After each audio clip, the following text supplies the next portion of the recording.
ठाणे वेस्टमध्ये जर तुम्हाला बेस्ट बिर्याणी खायची असेल, तर वर्तकनगरची कैलासपती बिर्याणी तुम्ही नक्की खाऊन बघा. मी या अगोदर तिथून माझ्या घरच्या कार्यक्रमासाठी ऑर्डर केलेली बिर्याणी 3 वेळा मी आतापर्यंत ऑर्डर केली. खूप चांगली चव असते. भात एकदम चांगला शिजलेला असतो. ग्रेव्ही त्याच्यातली एवढी भारी असते. मसाला त्याच्यातला इतका चांगला असतो आणि मेन गर्दी तुम्ही बघू शकता. मी कॅमेरा ऑन करेपर्यंत 4 जण अजून गेले. 4 जण येऊन परत उभे राहिलेले होते. चिकन टिक्का बिर्याणी म्हणून एक आहे तिथे. ती तर एकदम ऑसमच आहे.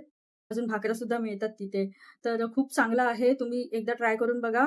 बाकीचे जे वर्तकनगर एरियामधले आहेत जे गरीब नवाज, श्रीमंत नवाज, मी बघितलंय खाऊन सगळ्या बिर्याणी इथल्या.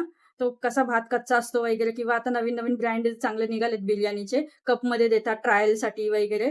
पण खरं बघितलं काही नाही. कलर असतो फक्त आणि त्याच्यामध्ये पीसेस वगैरे पण भेटतील, नाही भेटतील काही त्याचे मी बघितलंय. मला एवढं क्वालिटी चांगली वाटली नाही. पण तुम्ही एकदा इथे बघा खाऊन. नाव काढा राजश्रीने सांगितलंय म्हणून. वर्तकनगर सर्कलला सह्याद्री मेडिकल म्हणून आहे.